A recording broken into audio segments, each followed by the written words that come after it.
네, 코로나19 상황 알아봅니다. 오늘 신규 확진자는 하루 사이 13만 명 넘게 늘면서 다시 20만 명대로 뛰었지만 감소 추이는 계속되고 있습니다. 위중증 환자와 사망자 지표는 여전히 지켜봐야 하는 상황입니다. KBS 재난미디어센터에서 분석해 보겠습니다. 이혜진 기자, 확실히 평일 되면 검사 건수가 많이 듭니다. 확진자 현황 어떻습니까?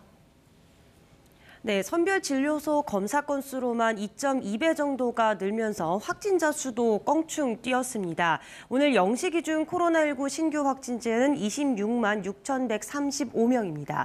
위중증 환자도 하루 전보다 늘어서 오늘도 1,100명대가 이어지고 있습니다. 사망자는 200명대 초반을 기록했습니다. 먼저 확진자 추이부터 분석을 해보겠습니다. 최근 한 달 동안의 확진자 그래프인데요.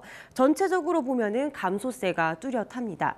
오늘 확진자 수는 지난주 금요일, 토요일과 비슷한 수준입니다. 주 중반에 일주일 중 가장 많은 확진자가 나오는 추세를 감안하면 확진자 수는 3주째 떨어지고 있습니다. 지난주 화요일과 비교해봐도 8만 명 가까이 줄었습니다. 이어서 위중증 환자와 사망자도 보겠습니다. 그래프에서 볼 수 있듯이 위중증 환자와 사망자는 크게 오르지도 또 크게 떨어지지도 않고 비슷한 수준을 유지하고 있죠. 일주일 추이를 보면요. 위중증 환자는 1,300명대에서 정점을 찍고 1,100명대가 유지되고 있고요. 하루 400명대까지 찍었던 사망자도 200명대에서 오르내리고 있습니다.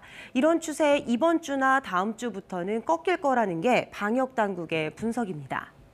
네, 시간이 지나면 위중증 사망자 지표도 함께 감소를 좀 해야 되는데 무엇보다 사망자가 줄지 않고 있는 게 가장 걱정입니다. 네, 이번에는 나이대별로 분석을 해보겠습니다. 먼저 연령별 확진자 비율을 보면요. 오늘 60세 이상 고위험군은 전체의 17.4%입니다. 지난 일주일치를 봐도 가장 높았던 게 21% 수준이고요.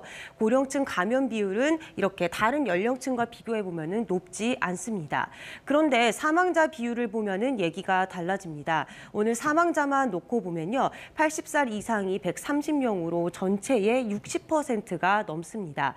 그 다음으로 70대 사망자가 많았는데 24%, 그리고 60살 이상까지 넓히면은 전체 사망자의 96%가 고령층에서 나왔습니다.